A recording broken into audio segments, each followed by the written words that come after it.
rya Elshada. Imana ibaho umugisha. Muri inshuti zacu dukunda kubivuga, tubisubiyemo. Imana ibagirire neza kudutekereza no kudutumira. Sinzi kiba uyu munsi ariko kirahari, kubera ko bari mu bantu twavuganye naraye nshitse mvuye i Rwanda. Mwarimu arambwira ati ku cyumweru tuzobane, ngo haje kugera icyumweru tubona turi mu bihe by'amatora ntibicangamutse. Tubisubika ku cyumweru cashize, nabwo haza ikiriyo. None iki cyumweru byabaye ngombwa ko nanigwa guhakana kandi. Rero turashima Imana ko tubaye hano kandi ndabinezerewe cyane. Imana yo mu ijuru ibishimirwe. Inshuti zose tuziranye, avandimwe, Imana yo mu ijuru ibahe umugisha. Abo twazanye tuva Kasarani Gisubizo, Imana ibagirire neza. Amen, amen. Moses 9 TV, Imana ibahe umugisha. Niyo TV nabonye ifite Ubuchristo ndango. Moses hejuru cyane, Imana ibahe umugisha gose. Nibo bantu bazafata igitaramo kitarimo ikosa na rimwe. Kandi mureke mbabwire, Amen, amen. Kubyina igisirimba si ubuturage, ariko kandi si n'ubusirimu. Kubyina igisirimba cyangwa se gutambira Imana ni ukuramya Imana. Nta busirimu bukirimo, kuko abasirimu carabananiye. Abasirimu bakubise amaherena agera hano umusatsi hano mu maso, bakambara bya birato biza bivuga ngo twaje. Ntibazagishobora. Amen. Ariko ndanezerewe cyane. Ndanezerewe, mfite amagambo sinzi yari mu kuva mu yihanganire.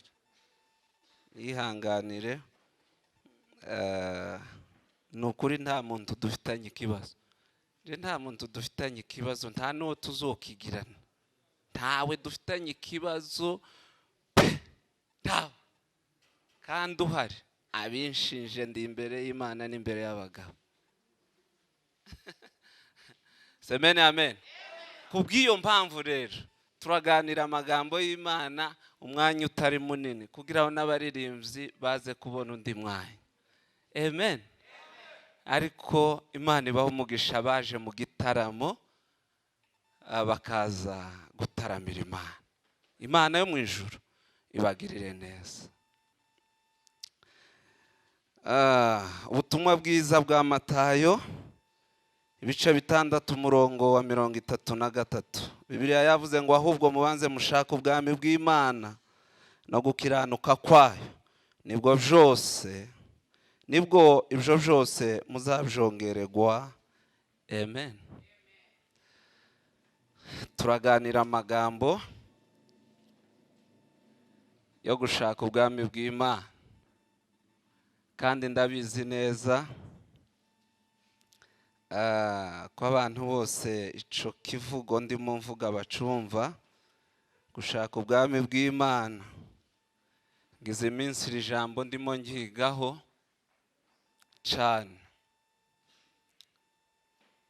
Amen. Yohana umubatiza mwene Elizabeth yarantangaje cyane. Niwe mugabo, semeni haleluya, Yesu Kristo yavuze ngo mubabyawe n'abagore, ngo nta muntu uzoza, ngo nta n'uzobaho umeze nka Yohana. Semeni haleluya. Kandi Bibiliya ivuga ba Yohana 3. Izivuga Yohana umubatiza, ikavuga Yohana w'ubutumwa, haleluya, ikavuga na Yohana wahimbwe Mariko. Buriya Mariko yari Yohana. Muzasoma ijambo muzumva. Bibiliya izivuga ngo buriya abigishwa nibo bise Mariko, ariko ubundi yari Yohana. aho bazasengera Petero ari mu nzu y'imbohe ni kwa nyina wa Yohana wahimbwe nde Mariko. Semeni amen. Bivuga ngo kwa ba Mariko hahoraga igitaramo n'umwana wo mu gitaramo. Ndafashwe curanga nanone zanze nari nifashe none biranze curanga ima curanga ihuta aho twaharenze.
Wabura kuba umurizi w'inkikezi Siyoni wafashisha amasengesho no gutura amaturo umva ukwaguhamagara kandi azagororera umusubiza wese ati ndiya no mwami. Tuzamura ibiganza sema sindashamburiye mpambwiriza ariko ngiye gushamburiye.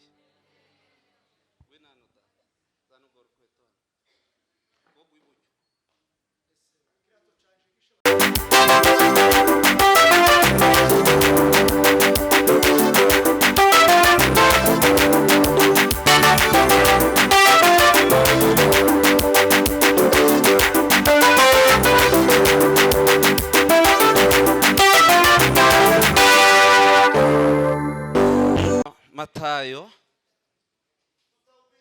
Semeni amen. Bibiliya yavuze ngo tubanze dushaka ubwami bw'Imana ngo no gukiranuka ngo ibindi byose. Semeni amen. Ngo ibindi byose ni inyongera.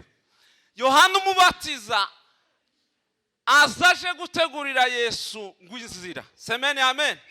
Kandi Mariya na Elizabeth n'abavandimwe bari bavukana ngo Mariya atora urugendo ngo aja kureba mukuru. Semeni amen. Ngo agereyo ngo asanga amaze gutwita inda nkuru ariko Mariya nawe yari atwita inda ikiri ntoya ngo babe bagisuhuzanya. Bwana sifiwe sana. Ngo baramukanye gutya habanza kumenyana imbuto ziri mu nda. Ngo Yohana na Yesu Kristo bamamenyana baravuga ati tuzohurira ahantu tuzohahurira ndaza kuhavuga. Ngo birangize ngo bitera Elizabeth ngo kwereko ngo aravuga ngo bigenze gute noneho gusuhuzwa kuramutswa na nyina w'umwana. Semeni haleluya. Ngo birangize ngo Mariya ngo arataha ngo agitaha Bibiliya yarantangaje yaravuze ngo akigenda ngo bamubwira amakuru ko mukuru wiwe yabyaye. Yohana umubatiza nukuvuga ngo abo Herode yaza ashaka muri babana b'imyaka 2 nawe yaragifite amezi makeya. Semeni amen. Ngo arangize nasomye igitabo gisobanura Bibiliya kirambwira ngo Yohana umubatiza na nyina Elizabeth ngo bafashe urugendo bamaze kumenya amakuru bo bayamenye nyuma ngo barahunga ngo bahunge ngo ingabo za Herode zirabimenya zirabakurikira ngo umusozi urasama binjiramo baturamo muzosome Bibiliya muzumva nimba izovugaho Yohana yakuriye ntaho yakuriye mu musozi ndani nyina Elizabeth arapfa amushingurumwa ngo arangize umusozi urasama arasohoka ngo yamaza mu butayu ngo yamaza mu butayu ngo baramubona ngo baramubwira ati ko abandi tubazi we urinde ubahehe ngo kandi ngo mu butayu ngo yakaza yaratunzwe n'inzige yakaza y'ibiryo bitoribwa ariko semeni amen warazara babwira ngo ndurangururira mu buta ako Yohana we yaravuze ngo ndijwi ry'urangururira mu buta ngo nimutunganye inzira z'Uwiteka semeni haleluya aravuga ngo mutunganye inzira z'Uwiteka ngo kandi nuwemera ngo aze tumubatize ariko yeme mureke mbabwira amagambo ya Yohana yantangaje Yohana baramubwiye ngo ese ni wewe Mesiya iyaba kuri none umusore agakora ivyo bintu bagahura n'abantu bakamaza ngo ese ni wewe Mesiya yari kuvuga ngo ndiwe ngo nije Mesiya kubera gukunda icubahiro nije Mesiya icubahiro cambaza abantu ejo bundi nari munganira rino jambo hari iwacu muri Zayo ndabwira naratangaye abadiyakoni iyo babahaye inshingano baba babwiye ngo muba abakozi b'abandi sinabo bonyine nabamushumba nuko ariko nibo banyacubahiro mu ikanisa ubu nyine usigaye winjira umudiyakoni akakutungira intebahwire yewe baguhaye akazi ko kutwicaza neza none ko uratureba uturakariye none naratangaye muzi yo twagiye muri restaurant uzukuza ugenda agakobwa kabimashije kambaye utujipo tugera akazi gushaka ifaranga kakaza kakabwira ngo karibu ngo muhawe ikaze kakagushorera kugeza kakugejeje ku ntebe tubafashike mudufashe kandi twishura ifaranga zacu ariko tiko bivuga kaza kava ngo tubafashike mu kinyabufura uzujya kakaza kakubaza kandi yakwarurira ivyo udashaka ukamubwira amagambo atabaho ariko kakagoma kakagusekera imbaraga z'ifaranga ariko twebwe imbaraga z'Ubukristo zananiye n'abadiyakoni kutwicaza neza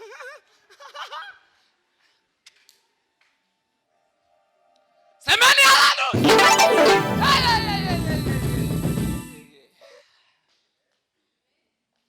mubaze mushaka ubwami bw'Imana abantu barabyitiranyije ati muzamona ko tugira umunsi umwe wo gusenga ku cyumweru indi minsi yose niyo gushaka ifaranga twitiranyije gushaka ubwami bw'Imana nubwo gushaka ubwami bw'isi twashatse ubwami bw'isi turabubona iyo ufite urufaranga ububonye ubwami bw'isi semeni haleluya tunanirwa gushaka ubwami bw'Imana yeme naratanga uzi uko abantu baza mu materaniro kubera kubura aho baje ngo ese none ngo ndajaye ngo reka mfe kuja mu gitaramo yewe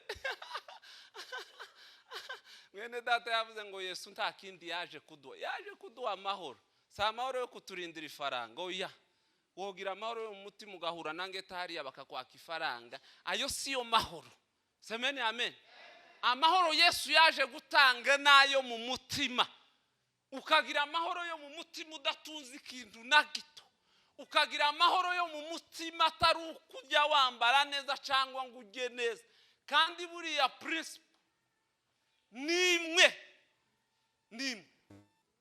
umuntu umanitse amakoti 10 ntabwo arambara 10 azayambara imwe nkuko twayambaye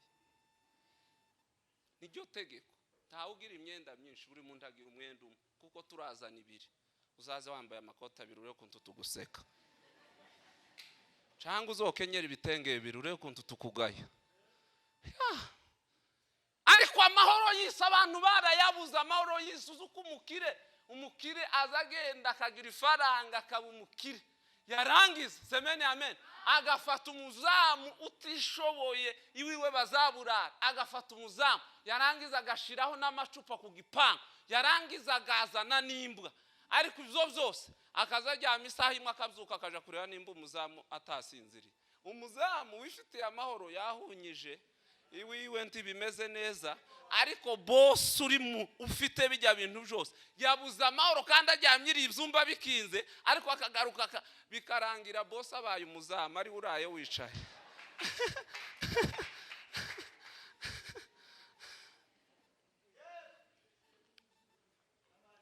Naje kubabwira ngo umuntu wese ukeneye Kristo abanza ashaka ubwami bw'Imana. Kugira ngo ubone Yesu Kristo nukubanza gutunga ubwami bw'Imana, nta handi Yesu aba mu bwami bw'Imana, kandi ubwo bwami bukwiriye gutura mu mitima yacu. Ikintu kimwe gusa gisabwe kugira ngo wakire ubwami bw'Imana muri wowe, kimwe namanje kwicara. Wakamwendea wakamwambia, yewe mwalimu sisi tunakufa na upepo mkali. Yeme nukuri kose mureke mbabwire, nkunda kubivuga, umusore wiyita umusirimu atazi ijambo ry'Imana uri umuswa wo mu giturage. Ariko ni gute twemera gutunga Bibiliya ariko tidutunge? Mwarantangaje bene wacu, dutunze Bibiliya ziba mu nzu, dutunze Bibiliya narushe nzigurira uduhungu twanje tubiri mfite, inzambwicaza niryo kanisa ndiranje wiwanje, inzambwicaza nkabwigisha mpambuhonda. Uzuko papa yakaza nkubitira kuja kuragira inka akampa ibiti ngakubitwa gutya, noneho inka zone mana we karara ntariye kubera ko nakazanza bajyana sinozakirika. Ariko Bibiliya ijambo ry'Imana, mureke mbabwire semene amen, igituma tugira kwizera kuri hejuru nuko dutunze ijambo ry'Imana twumvise iryo noneho twasomye. Naratangaye uzi uko abasaza b'abaturage batize biriya ruguru batatukishije Imana, ariko twebwe ubu ngubu kubera kudatunga ubwami bw'Imana dufite ababandi mu ikanisa. Kandi naratangaye uzi ko semene amen, mureke mbabwira kandi ayi muzi uko mu ikanisa tugira bakavuyo wacu, mu materaniro tugira bakavuyo, kujya uzubona umwana yafotoye undi akamwandika ngo kavuyo wacu kuri status. No mu ikanisa turabigira ibigabo byakavuye, ibigore byabakavuye, ibikobwa biza byamabipfa gutambuka bigahutahuta ntaho byabija. Muzamubifotora muzandiko bakavuyo wacu, bakavuyo bo mwitorero, bakavuyo turabagira mwitorero. Aba bandi bo mu ikanisa naratangaye kuri abasambanyi bo hanze binjijwe nabo mu ikanisa, kubera kuko umubandi wo mu ikanisa niwe wagiye kuzana uwo hanze. Umubandi wo mu ikanisa yego mu ikanisa hazaja n'abasambanyi aye tinimwo baba tireka nanje ngende. Ubwami bw'Imana Yesu Kristo yaravuze ngo ubwami bw'Imana ngo buri hafa, semene amen, ngo ariko ngo ubukeneye wese ngo abanze yihane. Mureke mbabwire semene amen, kwihana ibyaha ntabwo ari ukuba umuhanga cyangwa se guca mu bwenge kuba ufite amadiplome menshi, ahubwo gusa ni ugutekereza ko Yesu yapfuye akanazuka. Kandi mureke mbabwire kimwe gusa, Yesu Kristo ngo yabaye umutambyi, semene amen, ngo arangize arasubira bigitambo ngo kizira inenge, habura n'umwe wovuga ngo gifite inenge, n'Imana irayishaka ngo irayibura, ngo arangize kuba igitambo kizima, ngo yimera kwikorera bya bindi byose tutoshoboye. Ngo aravyikorera, ngo ariko natangaye semene amen, ngo arangize aravuga ngo kuva none nambuye Satani ubasha yari yarahawe n'umuntu. Satani buriya ntiyanyaza ubu, twarabumwihereye twenyine mu ngobyi ya Edeni. Imana ije kureba Adamu na Eva, yabaje Adamu ngo se byagenze gute? Adamu uti dore wa mugore, kandi Adamu ntiyigeze avuga ngo wa mugore. Akimubona yaravuze ngo aka nakabavu, niyo sheri ya Adamu, niyo sheri y'ico gihe, kari akabavu ngo ni amagufwa yo mu magufwa nico gihe. Ariko umunsi yakoze ico kintu, semene amen, umunsi yakoze ico kintu ngo Imana yaramubajije abasingirije ubutware umugore kandi ntabwo yari afite, ababuhaye Eva. Aravuga ngo ni wa mugore, mu yandi magambo yiyambura ubutware yari yarahawe, abusingiriza umugore. Umugore ngo Imana imubaze, aravuga ngo ni yanzoka. Satani abasubiranye ubutware, amarengwara yabakoreye ibitangaza. Ntabwo Satani yanyaze ubutware, barabumushingirije bonyine. Ariko Yesu ngo aravuga ngo aho muvandimwe kubaho ari igitutsi n'inzererezi mwisi, no kwemera gusiga ibyiza byose mbona. Semene amen. Ngo yemeye gusiga ubwiza ngo bwari mu ijuru, ngo yemera kwambara ngo akamero k'umwana w'umuntu. Kandi muri ico yakoze yaraje kutwigisha ngo atubwire. Semene amen. Nimba ushatse kubona Yesu Kristo uzomubona mu muntu, kuko ni umwuka. Natwe semene amen turi mu ijuru muri Kristo Yesu, ngo Imana izireba gutya ngo ikatubona muri Kristo. Haleluya. Kandi naratangaye, Bibiliya mu isezerano rya kera ngo Imana yavuganye n'abantu inyuze mu bahanuzi. Semene amen.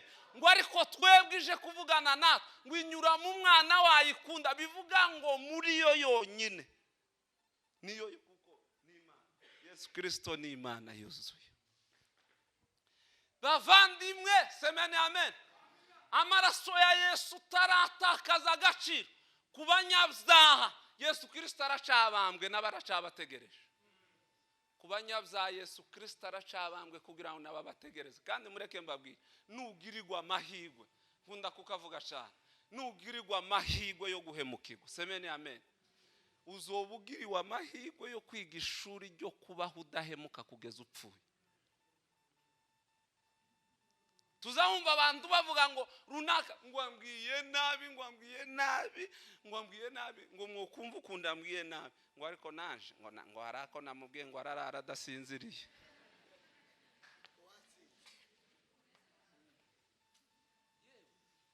Yoba yaje kukugerageza. Semene amen.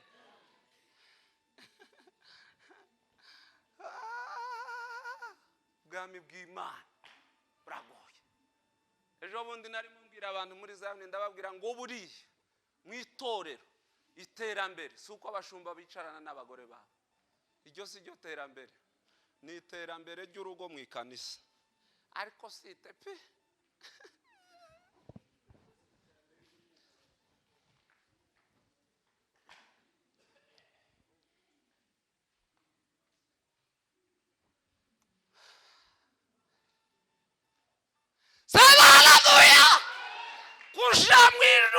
gushaka ubwami bw'Imana ntabwo ari ukumenya kuririmba, kuko impano z'Imana na Satani arazifite. Impano y'Imana Satani arayifite. Satani yoririmba se nkuko muzamugira iwe ivyuma byiwe ntibyakaza bijara. Yabigiraga bene amumbavu ngo yaturisa gutya amajwi yose, kandi akaririmba hayicurangira tibamenya aho za keyboard zazicurangirwa, kumbe giciwe byose, kandi ngo agasora amajwi 12. Impano y'Imana n'abadamonde barazifite, iyo babakina wa muziki irani impano y'Imana. Ariko abantu n'abantu ari benshi dufite muno mu itorero batarakira impano y'umwuka wera, bagikoresha impano y'Imana kandi ari abanyabyaha. Impano y'Imana iri no kubanyabyaha. Bariya ba Medi n'abagitoko bazavuga ngo agakecuru kiwe ngo kamurekere, ni impano y'Imana barayifite.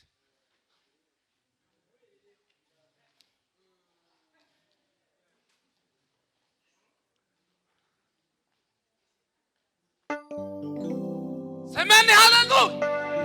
Agakiza karabonetse, ariko abantu bagaciye amazi ntibakakiriye. Agakiza n'ubungubu, agakiza n'ubuntu, ariko kuja mu ijuru si ubuntu. Bwana sifiwe. Bibiri ijambo ry'Imana rivuga ngo kuva mu gihe cya Yohana umubatiza ngo kugeza ngo n'uyu munsi ubwami bw'Imana buraharanirwa, kwitwarane tuzazivugisha mu imbaraga.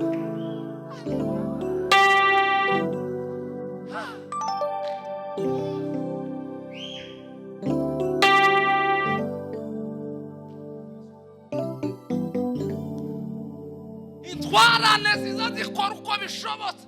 Ariko naratangaye ngo mu bigishwa ba Yesu umugabo umwe niwe wagiraga inzu witwa Yohana, kuko n'umunsi Yesu Kristo, Yohana niwe mugabo wenyine ngo waherekeje Yesu aho bagiye hose. Petero we yagarukiye bwa mbere kuri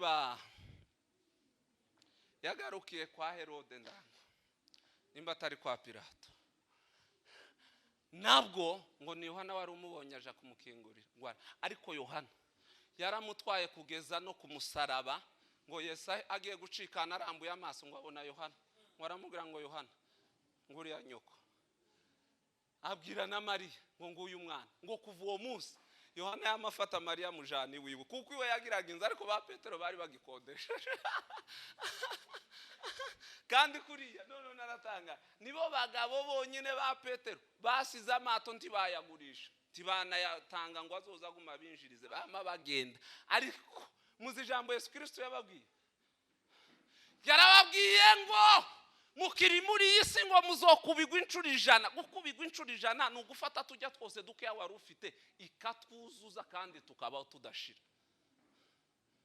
Ngo kandi mu bwami bw'Imana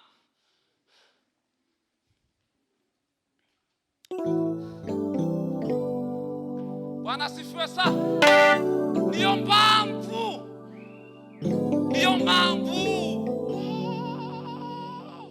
Yesu Kristo yavuze ngo mwihane, ngo ubwami bw'Imana buri hafi. Ariko naratangaye abantu ubu, umuntu ubasigaye akosa wanamusaba imbabazi akakubwira ngo nta kibazo, ijambo mbabarira ryananiye abantu, kandi kujya ataba kubabariye ngo nta kibazo, yewe mbabarira ngo nta kibazo, kugira ngo ejo ganukosha azovuga ati nubundi se nari nakubabariye sinari nzi kuzogaruka. Nta kibazo kuvuga ngo mbabarira yabaye umusozi umuntu atobasha kurengeza babashe. Ubwami bw'Imana nimba umuntu yarumvise Yesu Kristo kwagira.